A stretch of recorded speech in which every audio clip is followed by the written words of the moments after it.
The morning sun kissed the peaks of the Rockies, casting long golden fingers over the quiet mountain village of Pine Crest. Pine Crest had always been quiet, predictable. Yet, as the wind whispered through the pine, carrying a sound Eleanor Vance couldn't quite place, something between a sigh and a warning. Her granddaughter, Clara Vance, had become a target. They thought she was vulnerable. They thought she was an easy target. But when 3 men cornered Clara in the woods, they didn't expect the forest itself, rising to protect her. A blur of tawny fur, a deep, primal growl that sent a chill through the night. And then, chaos.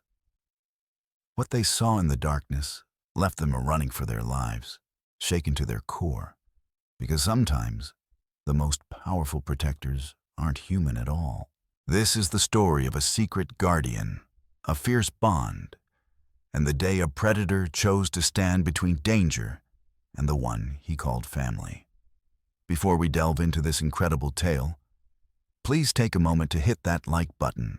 Make sure you're subscribed if you haven't already. And tap that notification bell so you won't miss any of our new stories. The morning light filtered through the curtains of Eleanor Vance's modest cabin, painting golden streaks across the weathered pine floorboards. At 78, Eleanor moved slowly but deliberately, her gnarled hands working with practiced precision as she prepared her morning tea. Outside her window, the vast wilderness of northern Montana stretched toward the horizon. Dense forests of pine and spruce climbing the foothills before giving way to the majestic Rocky Mountains beyond. Eleanor had lived in the small community of Pine Crest all her life. The village, little more than a collection of homes and a few businesses nestled along a winding highway, had once thrived with the logging industry. Now, it survived mostly on tourism and the stubborn resilience of its aging residents. Another day, Eleanor whispered to herself, her voice carrying a melodic lilt that hinted at the songs she used to sing while working. For over 50 years, she had risen before dawn to milk the cows at the Henderson Dairy Farm on the outskirts of town. Though most of her contemporaries had long since retired to rocking chairs or moved to warmer climates, Eleanor had continued working well into her 70s, only stopping when her failing eyesight made the pre-dawn walks too dangerous. A tap at her door interrupted her morning ritual. Eleanor squinted through her thick glasses, making her way carefully across the room. Many of the younger folks in town checked on her regularly, bringing groceries or simply stopping by for conversation. Eleanor appreciated their concern, though she fiercely guarded her independence. "Good morning, Mrs. Vance," called Silas Croft, standing on her porch with a crooked smile. In his arms, he held what appeared to be a small bundle wrapped in an old flannel shirt. "Got something special for you today." Eleanor regarded him with guarded suspicion. Silas was known throughout Pine Crest as a skilled hunter, but also as a man whose ethics bent with the direction of profit. His father had been the same way, always looking for an angle, always willing to skirt regulations when game wardens weren't looking. "What brings you by so early, Silas?" she asked, keeping one hand on the doorframe. "Found this little one out by Blackwater Ridge yesterday," he said, adjusting the bundle in his arms. "Rare breed of mountain cat. A special kind that folks pay good money for as pets. Thought of you right away." The bundle moved, and Eleanor caught sight of tufted ears and a tiny face with striking amber eyes. "A kitten?" she asked, her resolve softening. Since her husband Thomas had passed 7 years ago, the cabin had felt too quiet.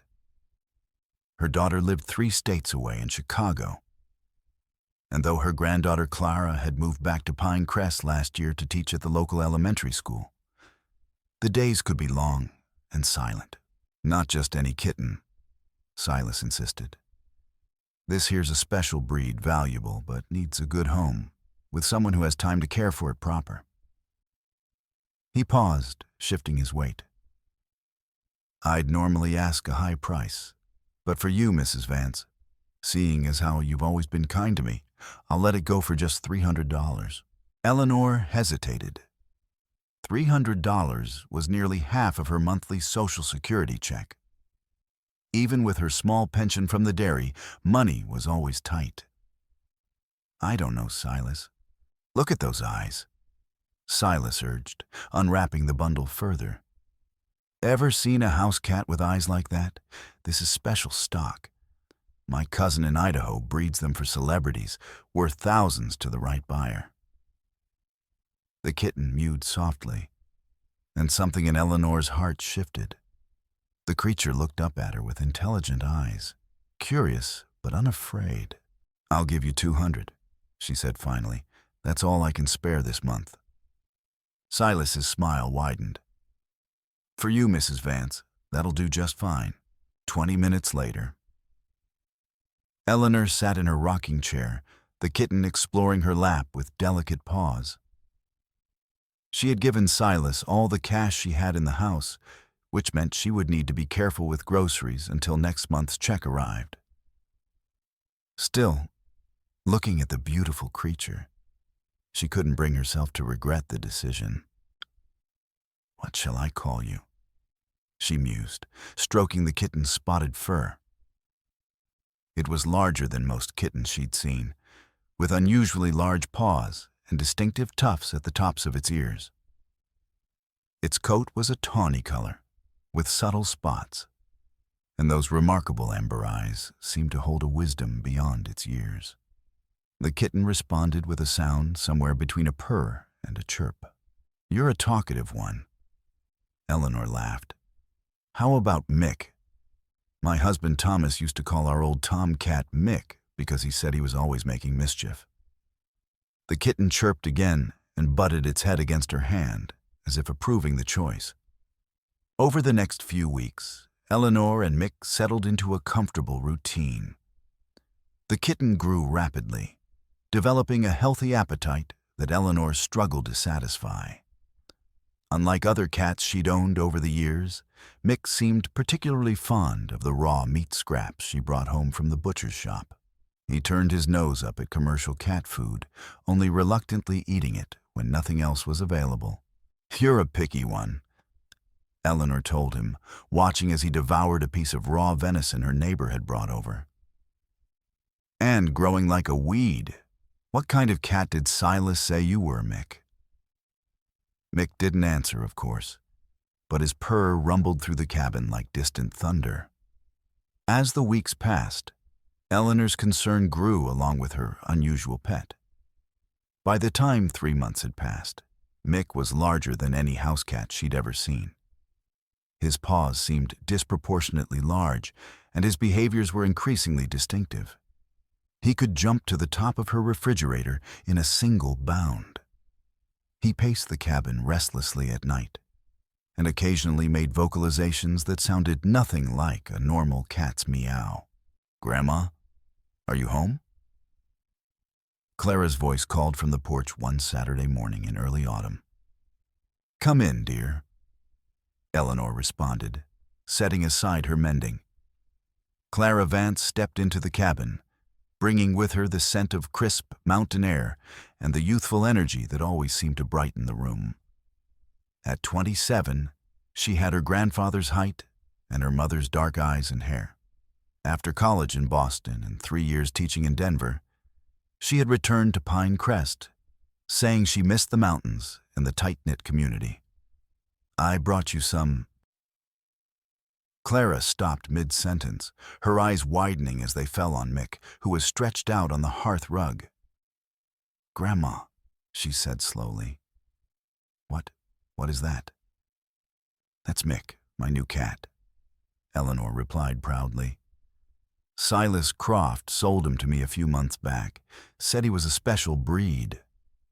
Clara approached cautiously, studying the animal with increasing alarm. Grandma, that's not a house cat. I'm pretty sure that's a lynx. A what? Eleanor asked, bewildered.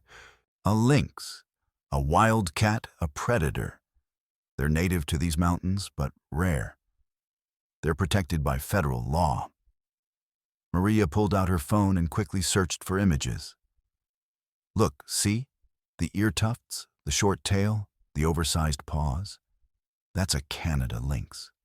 Eleanor adjusted her glasses, looking from the phone to her pet and back again.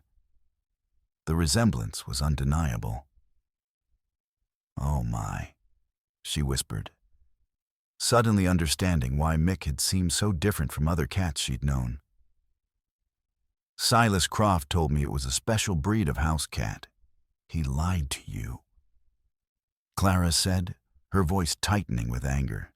"He probably poached the mother and sold you the cub. This is completely illegal, Grandma. We need to call the wildlife authorities." Eleanor looked at Mick, who had awakened and was watching them with those intelligent amber eyes. He stretched languidly before padding over to rub against her legs, his rumbling purr filling the space between them. "No," Eleanor said quietly, but firmly. "What do you mean, no, Grandma? You can't keep a wild lynx as a pet." "He's not wild. Not anymore," Eleanor insisted, reaching down to stroke Mick's head. "He's been with me since he was a tiny thing. He's gentle and well-behaved. He's never shown any aggression." "That's not the point," Clara argued, her voice rising. "It's illegal, and it's not fair to him. Wild animals belong in the wild." "Where would they take him?" Eleanor asked, her voice small. Clara sighed.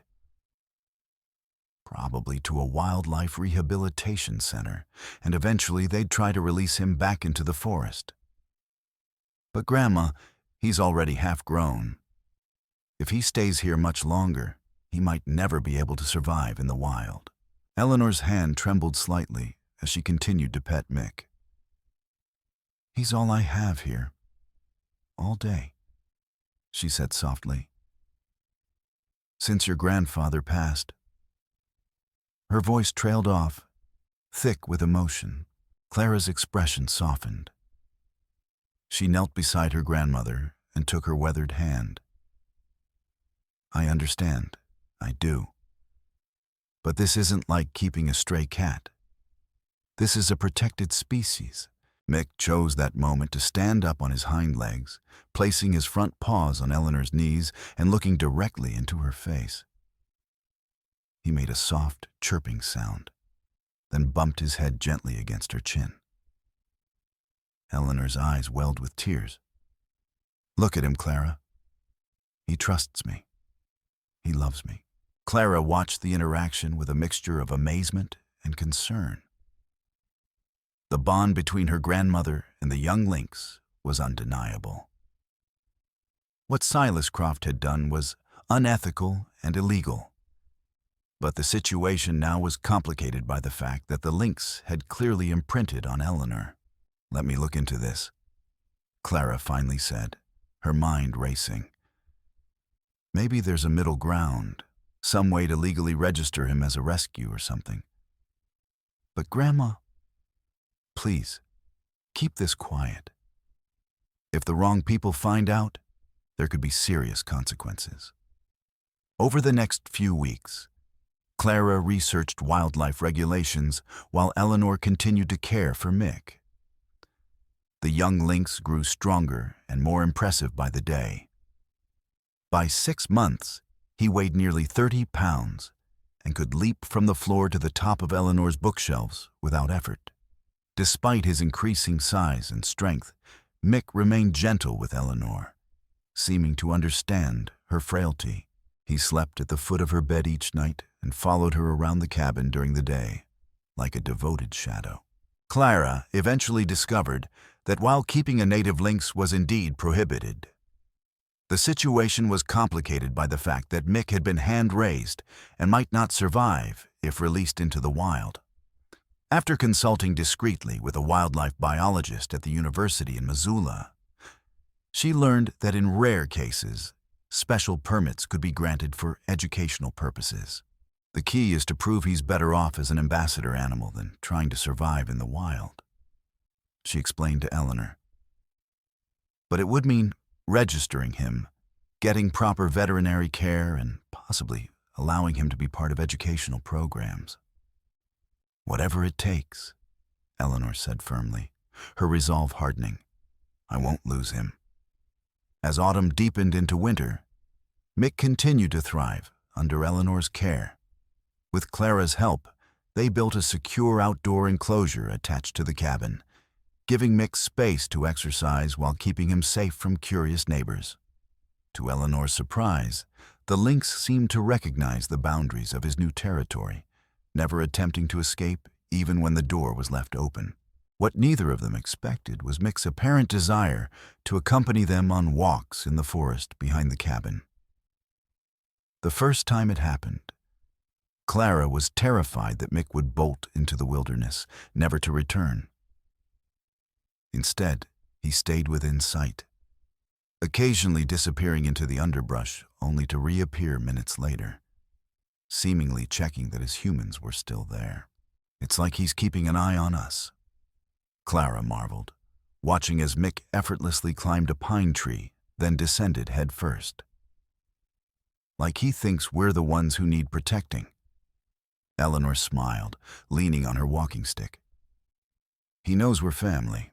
By spring, Mick had become a treasured, if secret, member of their household. Only a handful of trusted friends knew about his existence, and all had been sworn to secrecy. While Clara continued to work on obtaining the proper permits, it was also in spring that trouble arrived in Pinecrest. The first signs were subtle. Loud music late at night from the old Tanner property at the edge of town. Beer cans littering the roadside, complaints from the diner about customers who were rude to the waitstaff. Gradually, the community learned that Mitch Riley, who had inherited his grandfather's property, had moved in with 3 friends from the city. All 4 were in their mid-20s, unemployed, and seemed to have little respect for the quiet rhythms of village life. "They're just young men letting off steam," Eleanor said when Clara complained about their behavior. "They'll settle down." But as weeks passed, the disruptions grew more concerning. Reports circulated of trespassing, suspicious fires in the forest, and harassing comments directed at women walking alone. The sheriff's department, short-staffed and responsible for a large rural area, could do little beyond occasional warnings. One Thursday afternoon in late May, Clara was walking home from school, taking the shortcut through the community park, when she noticed Mitch Riley and 2 of his friends lounging on picnic tables near the path. She tightened her grip on her bag and kept her eyes forward, hoping to pass without incident. "Well, look who it is," Mitch called out, his voice carrying the slight slur of afternoon drinking. "The pretty teacher." Clara quickened her pace, but Mitch jumped down from the table and stepped into her path. "What's your hurry? We're just being friendly." He grinned, revealing a chipped front tooth. "Why don't you join us for a drink?" "No, thank you," Clara said firmly. "I need to get home." One of Mitch's friends circled around, blocking her path from behind. "Come on, darling. Don't be stuck up." "Please move," Clara said, struggling to keep her voice steady. "I'm not interested." Mitch took a step closer. "You think you're too good for us, is that it? You and all the other locals looking down your noses at us?" Clara's heart raced as she glanced around. The park was otherwise empty, the nearest houses just far enough away that a call for help might go unheard. She considered her options, remembering the self-defense class she'd taken in college, calculating whether she could outrun them if needed. What happened next occurred so quickly that later, Clara would struggle to recall the exact sequence of events. A blur of tawny fur erupted from the bushes at the edge of the park. A sound, not quite a roar, not quite a scream, rent the air, shocking in its primal intensity. Mick landed between Clara and Mitch, his back arched, fur standing on end, making him appear twice his normal size. His lips pulled back to reveal gleaming teeth, and a growl rumbled from deep in his chest. What the? Mitch stumbled backward, eyes wide with shock. Is that a mountain lion? The young lynx advanced, his muscles coiled with lethal purpose. Mitch's friend behind Clara let out a strangled yelp and bolted, tripping over his own feet in his haste to escape. "Get away from it," shouted the third man, who had remained by the picnic tables. "Those things can kill you." Mitch, frozen in terror, finally broke from his stupor and scrambled away, putting maximum distance between himself and the creature that seemed to have materialized from his worst nightmares. Clara stood still, her breath caught in her throat as Mick positioned himself protectively in front of her, amber eyes tracking the retreating men until they disappeared from view. Only then did he turn to her, the fierce predator instantly transforming into the affectionate companion she knew. He chirped softly, rubbing against her legs. "Mick," she whispered, kneeling to embrace him, her hands trembling with relief and residual fear. "How did you even get here? How did you know?" The lynx offered no explanation, of course, but the steady rhythm of his purr gradually calmed Clara's racing heart. Somehow, against all logic, he had followed her. Or perhaps he had been following her all along, a silent guardian moving through the forest parallel to her path. Together, they walked quickly back to Eleanor's cabin, Clara constantly scanning their surroundings, half expecting Mitch and his friends to reappear. But the forest path remained quiet, safe for the normal sounds of birdsong and wind through the pines. Eleanor was sitting on the porch when they arrived, her face lighting up at the sight of them. "There you are. I was starting to worry. Mick disappeared right after lunch, and I couldn't find him anywhere." Clara climbed the steps and sank into the chair beside her grandmother, recounting what had happened in the park. As she spoke, Eleanor's expression shifted from concern to outrage to fierce pride. "He protected you," the older woman said when Clara had finished. "Just like family should. But Grandma, this complicates everything. People saw him. Now Mitch and his friends will tell others." Eleanor's chin lifted with determination. "Let them. What they did, threatening you like that, is far worse than us having an unusual pet. Besides, maybe now they'll think twice about bothering anyone in this town." News of the incident spread through Pine Crest, with a speed that only small-town gossip can achieve. By the following day, Eleanor's phone was ringing continuously as neighbors and friends called to check on Clara and ask about the mountain lion that had defended her. Mitch and his friends, meanwhile, were notably subdued. Sheriff Brody Jenkins paid them a visit after Clara filed a report about the harassment, and rumors circulated that they were now planning to move on, claiming the town was weird and hostile. A week after the incident, Eleanor received an unexpected visitor. Sheriff Brody Jenkins, whom she had known since he was a boy playing in these same forests, stood on her porch, hat in hand. "Mrs. Vance," he began awkwardly, I need to ask you about a lynx." Eleanor invited him in, seeing no point in denials.